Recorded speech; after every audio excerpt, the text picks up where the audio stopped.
It's a great pleasure. It's a great pleasure. It's a great pleasure to have all of you here today.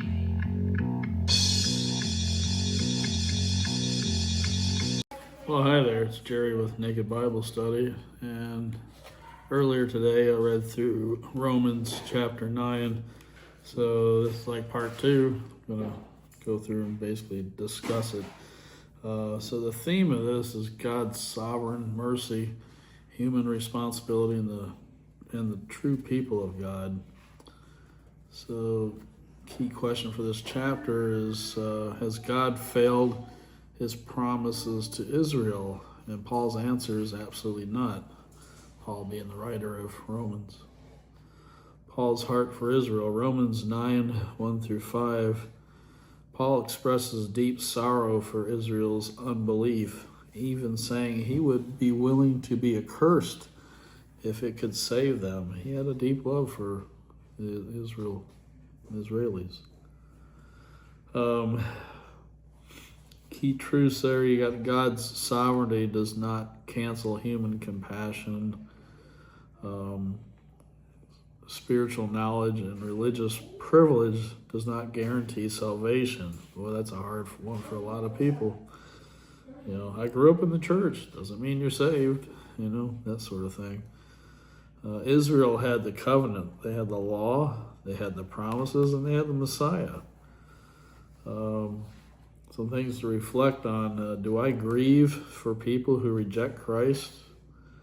And do I ever confuse religious background with genuine faith? Well, that's a deep one there. Huh? Second point here, God's promise has not failed. Romans 9, 6 through 13. For they are not all Israel which are of Israel.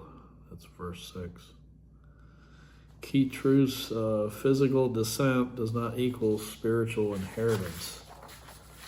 Again, it goes back to, maybe you grew up in the church, maybe you've been there your whole life, but it doesn't mean it's in your heart, doesn't mean you have a personal relationship. God's promise flows through his choosing, not human lineage or effort. Examples you can see in that in the Bible: Isaac over Ishmael, Jacob over Esau before they were born.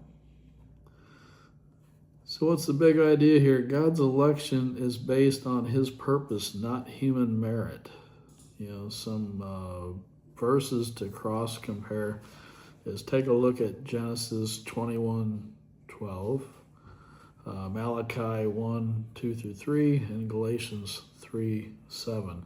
If you look in the description for this video, you'll find all these references. So. Reflection, how does this challenge the idea that salvation is earned? It does. Salvation is, it's not through works. That's the idea. Is God unjust? Romans 9, 14 through 18. Is there unrighteousness with God? God forbid. Verse 14. The truth here, we got God's mercy is not owed, it is freely given. Mercy, by definition, cannot be demanded. God hardened Pharaoh's heart after Pharaoh hardened, God hardened Pharaoh after Pharaoh hardened his own heart. So some balance to look at this. God is sovereign. Humans are morally responsible, and Scripture never portrays God as cruel or arbitrary. So that's something to think about. Some cross references for that. If you look at Exodus 9 and 10, or if you look at Romans 1, 24 through 28. Some things to reflect on. Do I struggle more with God's justice or his mercy? Fourth point, key point, the potter and the clay, Romans 9, 19 through 24. God is the potter, humanity is the clay. Some key truths here. God has authority over his creation. The passage emphasizes God's patience, not impulsive judgment. Vessels of wrath are endured with much long suffering, verse 22 of that. Important insight is Paul is not saying humans are robots. He's saying God's purposes are greater than our perspectives. You can look at some cross references for that would be Jeremiah 18, 1 through 6, and Isaiah 45, 9. And while you're reviewing those, reflect on, do I trust God's wisdom when I don't understand his ways? That can be a tough one right there. It's been times in my life where I struggle with that. Everybody does. Fifth key point, God's people include the Gentiles. Romans 9, 25 through 29. God always intended to include the Gentiles. Salvation has never been about ethnicity, only grace. A remnant of Israel would be saved just as the scripture foretold.